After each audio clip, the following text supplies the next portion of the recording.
on va organiser la posture du haut du corps. Et là, je vais vous demander tout doucement de bomber le torse légèrement en relevant le menton. On relâche et on va à nouveau bomber le torse en relevant le menton. Alors, après, je vous explique la respiration, mais je vais déjà vous donner quelques indications pour la respiration. Très souvent, on apprend à respirer de la façon suivante, et ça, je vous le dis souvent lors des webinaires, on apprend à inspirer en se redressant et à souffler comme si on se dégonflait. Ça, c'est très mauvais parce que ça ne sert à rien et parce qu'on va se recroqueviller, et dans le cas qui nous intéresse aujourd'hui, ce n'est pas une bonne idée. Alors, comment on va respirer? Par exemple, quand je bombe le torse, là, l'exercice que je vous ai demandé de faire, bomber le torse légèrement, eh bien, vous allez essayer de souffler en même temps. Et j'inspire, je relâche.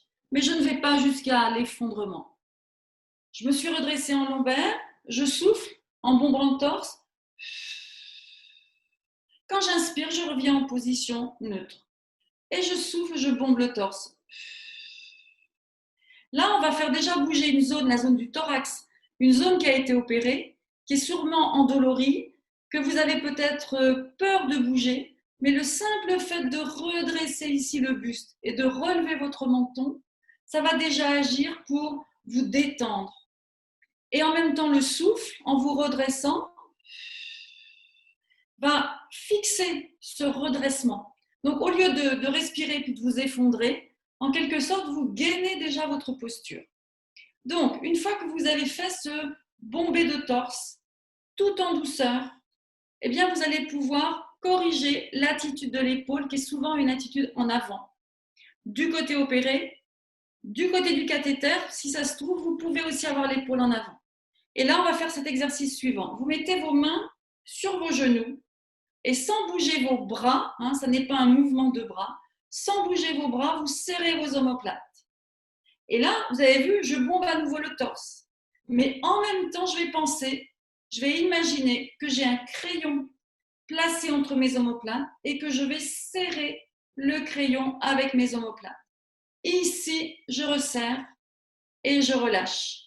Donc, non seulement je bombe le torse, mais en plus, je serre mes omoplates. Et voyez que mes bras n'ont pas bougé. Souvent, quand je dis à mes patientes de faire cet exercice, elles font ça, elles reculent leurs bras. C'est pas du tout ça. C'est reculer mes omoplates. Alors, voyez, si je mets mes bras ici, regardez, je recule mes omoplates. Mon omoplate est en avant, je suis un peu enroulée d'un côté, je recule mon omoplate. Je suis enroulée, je recule mes deux omoplates. Et reculer les omoplates, ça veut dire aussi les resserrer vers la colonne. Ça, c'est extrêmement important à faire dès que vous le pouvez. Parce que, en fait, si vous laissez votre épaule s'enrouler à cause de la douleur et à cause de ce que mes patientes appellent la peur d'avoir un choc sur la zone opérée. Et c'est pour ça que j'ai intitulé cette position l'attitude de protection du sein. C'est la protection de la zone qui a été meurtrie. Donc, inconsciemment, même, vous l'avez certainement, cette position. Donc, dès que vous allez vous redresser, vous voyez, j'ai redressé mes lombaires, je relève mon menton, je bombe le torse, je serre les omoplates, eh bien, vous allez sentir que ça vous fait du bien. Faites-le avec le souffle et vous sentez déjà que vous vous oxygénez. Parce que d'être refermé, ça bloque toute la respiration, ça bloque aussi le drainage de la zone du sein et ça bloque en fait le drainage du bras. Souvent après l'opération, il y a ce qu'on appelle une stase, c'est-à-dire que ça circule moins bien. Mais pourquoi? Pas parce que vous avez été opéré du creux de l'aisselle, mais parce que vous ne bougez pas votre bras. Donc ne vous inquiétez pas, ça n'a rien à voir avec le lymphœdème. C'est juste que votre bras, vous ne le levez pas encore comme ça la main en l'air. Ensuite, l'attitude ici, ça bloque, ça ferme le drainage du sein. Donc, comme le sein a été opéré ou la paroi, ça favorise aussi la stase à ce niveau-là. Dès que vous ouvrez, dès que vous respirez, vous bougez, vous faites fonctionner tout un tas de zones, tout un tas de systèmes qui sont importants pour votre bien-être. Voilà, donc ça, c'est la première étape. Je me grandis, toujours.